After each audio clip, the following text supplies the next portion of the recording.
தண்டின் மாற்றுருக்கள். Modification of stem. அப்போ மாடிஃபிகேஷன் ஆஃப் ஸ்டெம்மில் 7th ஸ்டாண்டர்டில் ஃபர்ஸ்ட் செமஸ்டரில் எடுத்துக்காட்டு என்ன கொடுத்துருக்குன்னா, இஞ்சி, வெங்காயம், உருளைக்கிழங்கு. இஞ்சி, வெங்காயம், உருளைக்கிழங்கு, இது தண்டினுடைய மாற்றுருக்கு எடுத்துக்காட்டு. இஞ்சி, வெங்காயம், உருளைக்கிழங்கு. அடுத்ததாக, உடலை இனப்பெருக்கம் செய்வதற்காக இது மாற்றுருப்பட்டுள்ளன என்றும், அது என்ன அப்படின்னு நம்ம சர்ச் பண்ணும்போது, தண்டின் மாற்றுருக்காக தரைமேல் தண்டின் மாற்றுரு, அடுத்து தரைக்கீழ் தண்டின் மாற்றுரு. இதிலே நமக்கு பொருள் படும். தரைமேல் தண்டு, தரைக்கீழ் தண்டு அப்படின்னு சொல்லிட்டு. அடுத்ததாக தரைமேல் தண்டினுடைய மாற்றுருக்களாக இலைத்தொழில் தண்டு. அப்போ இலைத்தொழில் தண்டு ஏற்கனவே கூட நம்ம பார்த்துருக்கோம் பார்த்தீங்களா, கள்ளித்தாவரம். கள்ளித்தாவரம் எப்படி இருக்குன்னு பார்த்துருக்குறோம். இதுதானே கள்ளித்தாவரம். இப்படி இருக்கும், அங்கங்கே முட்கள் இருக்கும். ஆமாம், இந்த முட்கள் யார் அப்படின்னா நமக்கு தெரியும். யார் சார் அவங்க? முட்கள் எது முட்லாக மாறிச்சு? Good sir. இலைகள் தான் முட்களாக மாறியிருக்கு அப்படின்னும், இலை மாதிரி உருவம் பெற்று இருக்கிறது தண்டு அப்படின்னும் நம்ம பார்த்துருந்தோம். இந்த இடத்துல கள்ளித்தாவரங்கள் அப்படின்னு நம்ம பார்க்கும்போது, கள்ளித்தாவரத்தில் ஒளிச்சேர்க்கை எங்கே நடைபெறுது அப்படின்னு சர்ச் பண்ணி பார்த்தீங்கன்னா, பொதுவாக ஒளி சேர்க்கை எங்கே நடக்குதுன்னு நம்ம படிச்சிருப்போம் அப்படின்னா, இலைகளில் நடைபெறுது அப்படின்னு படித்தோம். இதுக்கு முன்னாடி வரை ஒளிச்சேர்க்கை எங்கே நடைபெறுது? இலை. இப்போ இலையை எடுத்துக்கிட்டிங்கன்னா, இலையில் இருக்கக்கூடிய செல்லில் ஸ்பெசிஃபிக்காக பசுங்கணிகம் அப்படின்னு கேள்விப்பட்டிருப்போம். பசுங்கணிகம் இதுதான் செல் நுண்ணுறுப்பு கணிகம். பசுங்கணிகத்தில் ஒளிச்சேர்க்கை நடைபெறுது அப்படின்னு பார்த்துருக்கோம். ஒளிச்சேர்க்கை எங்கே நடக்குதுன்னா பசுங்கணிகத்தில் நடக்குது. ஆனால் இங்கே என்ன ஆச்சு சார்னா, ஒளிச்சேர்க்கை பருத்த தண்டு பகுதியில் ஒளிச்சேர்க்கை நடக்குது. அந்த பருத்த தண்டு தான் நம்ம என்ன பார்த்துருக்கோம். இப்போ எடுத்துக்கிட்டால் இது மாதிரிலாம் பார்த்துக்கிட்டே வரோம்னு வச்சுக்கலாம். இதுதான் பருத்த தண்டு, இது பருத்த தண்டு, இது பருத்த தண்டு, பச்சை கலரில் பார்த்துருப்பீங்க. அந்த தண்டு, பருத்த தண்டானது என்னவாக பணியை செய்கிறதுனா ஒளிச்சேர்க்கை பணியை செய்கிறது. அப்போ ஒளிச்சேர்க்கைனா என்ன அப்படின்னா, சூரிய வெளிச்சத்தின் முன்னிலையில் கார்பன் டை ஆக்சைடு மற்றும் நீர் இணைத்து C6H12O6 அப்படின்னு குளுக்கோஸ் மூலக்கூறு, ஒன்றுக்கும் மேற்பட்ட குளுக்கோஸ் மூலக்கூறுகள் ஒன்றாக சேர்ந்து ஸ்டார்ச் உருவாகுது. அதனால தான் நம்ம தாவரத்தின் சேமிப்பு உணவு அப்படின்னு கேட்டாங்கன்னா நம்ம என்ன சொல்கிறோம்? எனிபடி தாவரங்களின் சேமிப்பு உணவுன்னு என்னன்னு சொல்ல முடியுமா? Starch sir. ஸ்டார்ச் தாவரங்களின் சேமிப்பு உணவாகவும், விலங்குகளின் சேமிப்பு உணவு கிளைக்கோஜன்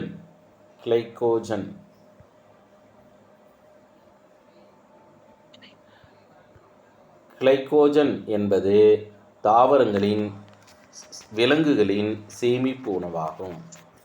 அதனால் அடுத்து பாருங்கள், இங்கே ஏன் இலை இந்த வேலையை செய்யலை அப்படின்னு சர்ச் பண்ணும்போது, இலை என்னவாக மாறிவிட்டனா முட்களாக மாறியிருக்கின்றன. அடுத்து தண்டின் மேல், தரைமேல் தண்டின் மாற்றுரு இலை தொழில் தண்டை பற்றி பார்த்துட்டோம். அதுக்கடுத்து தரை ஒட்டிய தண்டின் மாற்றுருக்கள்.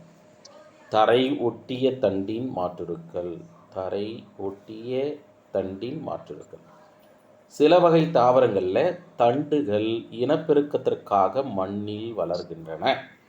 இல்லை, நம்ம ஹைட்ரோஃபோனிக்ஸ் என்ற ஒரு தொழில்நுட்ப முறையில் தாவரங்கள் வளர்ப்பாங்க. அதுக்கு மண்ணில்லா வளர்ப்பு முறை அப்படின்னு நீங்கள் பார்த்துருப்பீங்க, மண்ணில்லா வளர்ப்பு முறை அப்படின்னு. ஆனால் பெரும்பாலும் 99.9% மண்ணில் விதை அல்லது உடலப்பகுதி இணைந்து தான் புது தாவரங்கள் உருவாக்கப்படுகிறது. அப்போ நம்ம அதன் அடிப்படையில் பார்க்கப்படும்போது 4 வகைகளாக பிரித்து, ஒன்று ஓடு தண்டு என்றும் 2 ஸ்டோலன் என்றும் 3 தரக்கீழ் ஓடு தண்டு என்றும் 4 கொட்டையான ஓடு தண்டு என்றும் 4 வகைகளாக பிரிக்கிறோம். இங்கே எப்படி சார் வினா கேட்கலாம் அப்படின்னா, ஓடு தண்டுக்கு எடுத்துக்காட்டு என்ன அப்படின்னா வல்லாரை. இல்லை, வல்லாரை பெரும்பாலும் பொதுவாக நீங்கள் கேள்விப்படும்போது வல்லாரை சாப்பிட்டா என்ன உயரும்னு சொல்லுவாங்க. அவ்வளோதான் சார், குட். ஞாபக சக்திக்கு தாவரத்தில் வல்லாரையை எடுத்துக்கலாம். அதுக்காக குழந்தைங்க, மாணவர்களே, வல்லாரையே எடுத்துக்கிட்டு படிக்காமையே இருந்தால் ஞாபக சக்தி வருமானா? வராது. வல்லாரையில் இருக்கக்கூடிய தனிமங்கள் மூளைக்கு ஏற்றதாக இருப்பதால் அது நினைவு திறனை உயர்த்தும். 2வது ஸ்டோலன். இது தண்டின் மென்மையான இலையாகும். எடுத்துக்காட்டாக காட்டு ஸ்ட்ராபெரி நீங்கள் பார்த்துருப்பீங்க. அதில் காட்டு ஸ்ட்ராபெரியானது ஸ்டோலன், தண்டின் மென்மையான இலை பகுதியாக பார்க்குறோம்.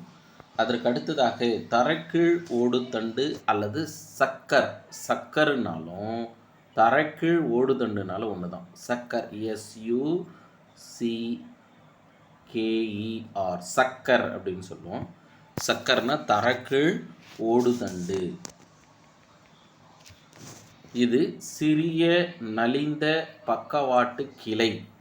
எடுத்துக்காட்டாக கிரைசாந்தியம். இது கேட்கலாம் சார், ஏற்கனவே நம்ம டெட்டில் கேட்ட கேள்வி. தரக்கீழ் ஓடு தண்டுக்கு எடுத்துக்காட்டு அப்படின்னு சொல்லிட்டு ஆப்ஷன் ஏவில் வல்லாரை, ஆப்ஷன் பியில் கிரைசாந்தியம், ஆப்ஷன் சியில் வெங்காயம், ஆப்ஷன் டியில் இஞ்சி அப்படின்னு கொடுத்துருந்தாங்க. சரியான விடை என்னென்னா கிரைசாந்தியம் என்பது சரியானது. தரக்கீழ் ஓடு தண்டுக்கு மிகச்சிறந்த எடுத்துக்காட்டு. அதற்கு அடுத்ததாக 4வது வகை கொட்டையான ஓடுதண்டு. அதுலேயே நம்ம எல்லாமே காரண பெயர் தான்.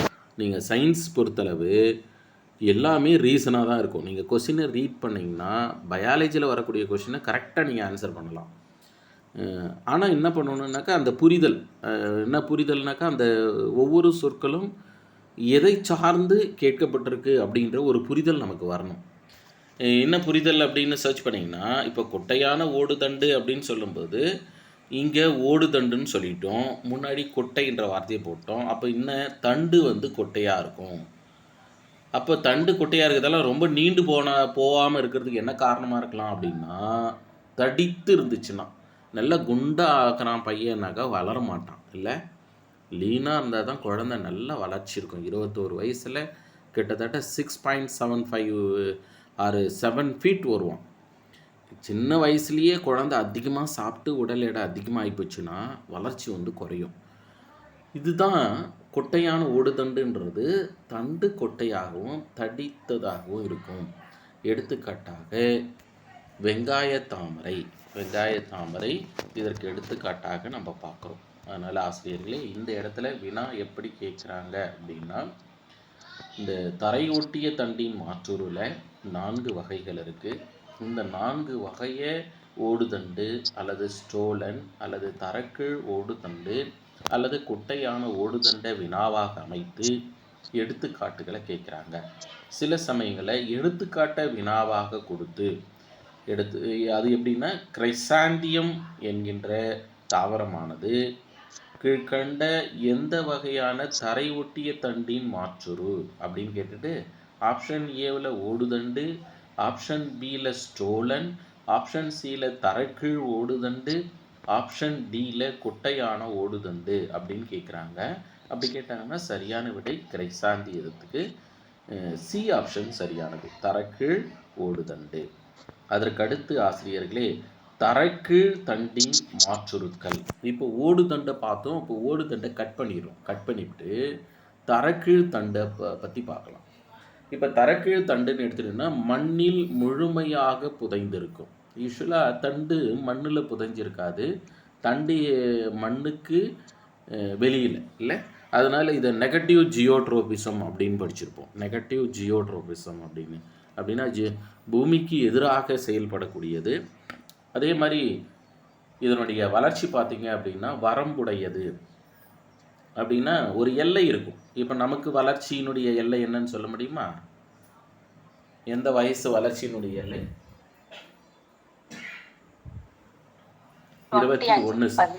21 வயது வளர்ச்சியினுடைய எல்லையாக நம்ம பார்க்குறோம். இதே மாதிரி தாவரத்திற்கும் ஒரு எல்லை உண்டு. அதுதான் வரம்பு அப்படின்னு சொல்கிறாங்க. வரம்பு நம்ம பவுண்ட்ரி அப்படின்னு சொல்லுவோம் சார், பவுண்ட்ரி. சரியா? இதை நம்ம வகைப்படுத்தப்படும் போது மட்ட நிலத்தண்டு என்றும், கந்தகம் என்றும், கிழங்கு என்றும், குமிழம் என்றும் 4 வகைகளாக பிரிக்கிறோம். அப்போ இந்த 4 வகைகள் மட்ட நிலத்தண்டு, கந்தகம், கிழங்கு, குமிழம் அப்படின்னு சொல்லிட்டு 4 வகையாக வகைப்படுத்தினாங்க. எதை? தரைக்கீழ் தண்டின் மாற்றுருக்களை. அடுத்து இதில் முதலாவதாக குறிப்பிட்ட மட்ட நிலத்தண்டு தரைக்கீழ் காணப்படக்கூடிய தடித்த தண்டு, மெல்லிய தண்டு கிடையாது. 2வது கணு மற்றும் கணுவிடைகளோடு காணப்படுகின்றன. 3 கணுவில் செதில்கள் இல்லை. பொதுவாக கணுன்னு எடுத்துட்டோம்னு வச்சுங்களேன், நீங்கள் செம்பருத்தி பாருங்கள், செம்பருத்தியில் இதுதான் தண்டுன்னு எடுத்துக்கணும். இது கிளை போகுதுன்னா இந்த இடத்துல, இந்த கிளை போகக்கூடிய இடத்துல என்ன இருக்கும் அப்படின்னா செதில்கள் இருக்கும் சார், இல்லை? ஆனால் அது மாதிரி செதில்கள் கணுவில் இங்கே இருக்குது மட்ட நிலத்தண்டில். அதற்கு அடுத்து பார்த்தீங்கன்னா தண்டில் மொட்டுக்கள் முளைத்து புதிய தண்டு மற்றும் இலைகள் உருவாகின்றன. அப்போ இது என்ன வகையான இனப்பெருக்கம்? புதிய தண்டு மற்றும் இலைகள் உருவாகுது. எதன் மூலமா? மொட்டுக்கள். அப்போ இது என்ன வகையான இனப்பெருக்கம்?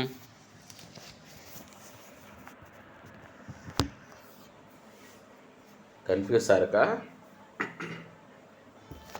நான் சொல்லட்டுங்களா? 3 வகை சொல்லட்டுமா? 1 வெஜிடேட்டிவ் ரீப்ரொடக்ஷன், உடல இனப்பெருக்கம். 2 பாலிலா இனப்பெருக்கம், asexual reproduction. C sexual reproduction, பாலின பெருக்கம். டி ஆல் த அபவ், மேற்கூறி அனைத்தும். என்ன சார் விடை? கரெக்டு.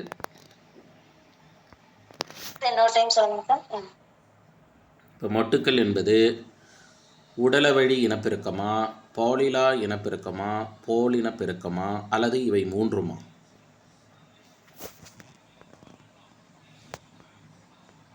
இவை 3மா? இல்லை, மொட்டுக்கள் என்பது பாலிலா இனப்பெருக்கம் சார். ஆங்கிலத்தில் நம்ம பட்டிங்னு சொல்லணுமா? மொட்டு ஒரு அரும்பு அப்படின்னாலும் மொட்டுனாலும் ஒன்று தான் சார். நீங்கள் ஜாஸ்மின் பார்த்துருவீங்க, ஜாஸ்மின் அரும்பு அப்படின்னால அந்த உடலப்பகுதியில் வெளிப்புற பகுதியில் ஒரு அரும்பு மாதிரி தோன்றும், ஒரு புடைப்பாக வரும். அது வளர்ச்சி அடைந்து தாவர உடலிருந்து விடுபட்டு மீண்டும் ஒரு புது தாவரமாக தன்னை மேம்படுத்துகிறாங்க. அதனால் ஆசிரியர்களே, இதுக்கு எடுத்துக்காட்டு என்ன சார்னா இஞ்சியும் மஞ்சளும். இஞ்சி, மஞ்சள். பெரும்பாலும் கற்கள் இல்லாமல் மண் இருக்கக்கூடிய பகுதியில் அதிகமாக இஞ்சியும் மஞ்சளும் பயிரிடுவாங்க. ஈரோடுலாம் பார்த்திங்கனாக்கா மஞ்சளுக்கு பேர் போனது இல்லை, இஞ்சிக்கு மஞ்சளுக்கெல்லாம் ஈரோடு பேர் போனதாக நம்ம பார்த்துருப்போம். எல்லா மாவட்டங்களிலும் விளையுது, ஆனால் பர்டிகுலராக அந்த மாவட்டங்களில் அதிகமாக இருக்குது அப்படின்னு நம்ம கேள்விப்பட்டிருப்போம். அப்போ இந்த இஞ்சியும் மஞ்சளும் என்ன சார்னா மட்ட நிலத்தண்டு இல்லை, இது மட்ட நிலத்தண்டு வேறு இல்லை. இஞ்சின்றதும் மஞ்சள்ன்றதும் வேர் கிடையாது. நீங்கள் மஞ்சளை பார்த்தீங்கன்னா தெரியும், அந்த மஞ்சளில் வேற்றிட வேர்கள் வந்திருக்கும். அந்த வேற்றிட வேர்கள்லாம் க்ளீன் பண்ணிட்டு தான் வரும்.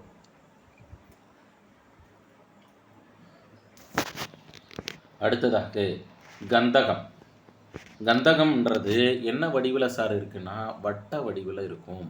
அதுக்கடுத்து மேற்பகுதியும் அடிப்பகுதியும் தட்டையாக இருக்கும். மேற்பகுதி அடிப்பகுதி.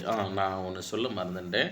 யூஸ்வலாக இங்கே நம்ம பார்த்தோம் இல்லை சார், இங்கே எப்படி சார் வினாக்கள் கேட்குறாங்க அப்படின்னா, இந்த மட்ட நிலத்தண்டை பற்றி சரியான கூற்றை தேர்ந்தெடு அப்படின்னு கேட்டுட்டு ஆப்ஷன் ஏவில் தரைக்கு மேல் காணப்படக்கூடிய தடித்த தண்டு, ஆப்ஷன் பியில் கணு மற்றும் கணுவிடைகள் காணப்படுவதில்லை, ஆப்ஷன் சியில் கணுவில் செதில்கள் இல்லை, டியில் தண்டில் மொட்டுக்கள் முளைத்து புதிய தண்டு மற்றும் இலைகள் உருவாகிறது அப்படின்னு கேட்குறாங்க. எந்த ஆப்ஷன் சார் கரெக்டு?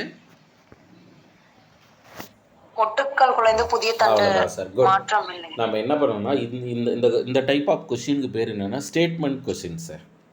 ஸ்டேட்மெண்ட்டு கொடுத்துருவாங்க.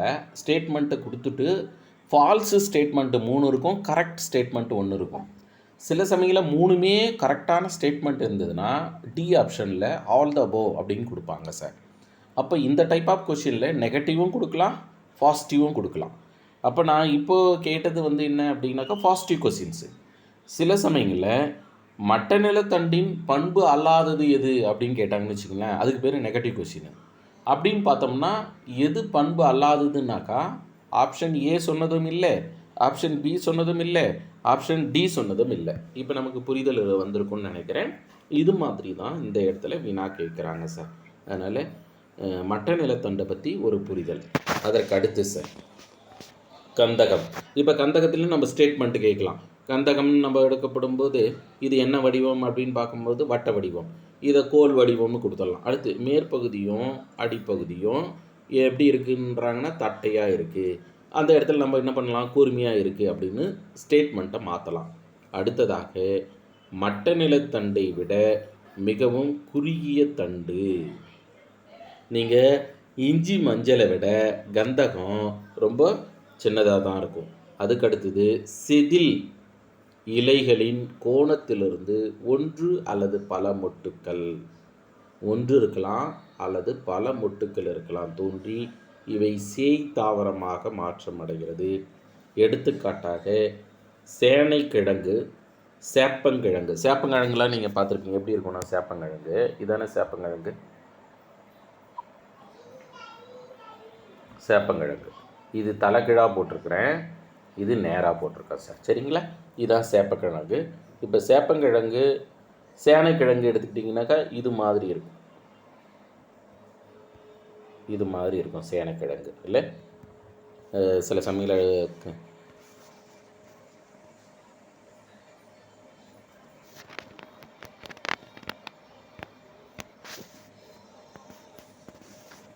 இப்போ இது என்ன வகையான இனப்பெருக்கம் அப்படின்னு சொல்ல முடியுமா? சேனைக்கிழங்கும் அல்லது சேப்பங்கிழங்கு என்ன வகையான இனப்பெருக்கம்? ஆப்ஷன் ஏ போல இனப்பெருக்கம், ஆப்ஷன் பி உடலை இனப்பெருக்கம், ஆப்ஷன் சி போலிலா இனப்பெருக்கம், ஆப்ஷன் டி இவற்றில் ஏதும் இல்லை.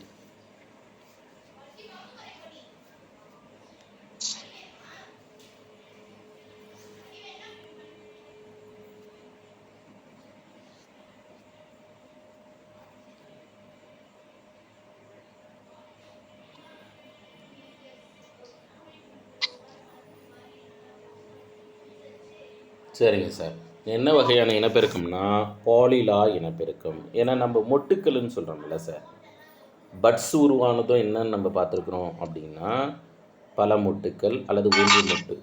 அப்போ ஒரு மொட்டோ அல்லது பல மொட்டோ உருவாச்சுன்னா அது அந்த இனப்பெருக்கத்துக்கு பேர் நம்ம பாலிலா இனப்பெருக்கம் அப்படின்னு படிச்சிருக்கோம் சார். பாலிலா asexual reproduction.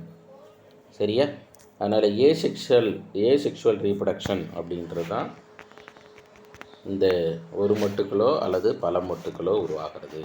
அடுத்து கிழங்கு வரும் சார்.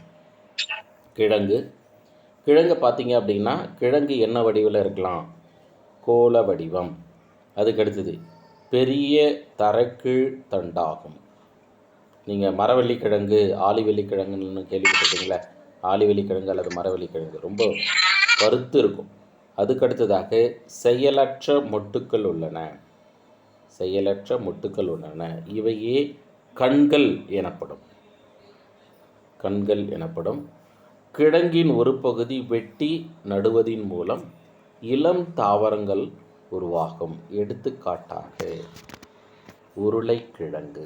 நீங்கள் உருளைக்கிழங்கு ஸ்லைஸாக போட்டுட்டு ஸ்லைஸாக பண்ணிவிட்டு அதை நட்டிங்கன்னா இளம் தாவரம் உருவாகும் சார். வெத்தலை வள்ளிக்கிழங்கு கேள்விப்பட்டிருப்பீங்க, வெற்றிலை வள்ளிக்கிழங்கு அப்படின்னு கருமை நிறத்தில் இருக்கும். அதை நிறைய பீஸாக போட்டுட்டு அந்த பீஸுங்களை தான் நம்ம நடணும். நட்டோம்னா அழகாக இளம் தாவரம் உருவாகும். அந்த இளம் தாவரம் உருவாகிறது என்னென்னா கிழங்கு வகையை சார்ந்தது. கிழங்கு வகை. அப்போ கிழங்கு வகைக்கு எடுத்துக்காட்டு இங்கே நம்ம என்ன கொடுத்துருக்கோம்னா கிழங்குனா உருளைக்கிழங்கு. நீங்கள் உருளைக்கிழங்குல அங்கங்கே புள்ளி புள்ளியாக இருக்குது பார்த்தீங்களா, அதுக்கு பேர் தான் கண்கள் என்று நாம் குறிப்பிடுகிறோம். அந்த கண்கள்னு சொன்னது என்ன, இது செயலற்ற மொட்டு. செயலற்ற மொட்டுன்னா என்ன, இது ஒரு தாவரமாக வளராது, செயல்படாது அப்படின்னு நம்ம எடுத்துக்கிறோம்.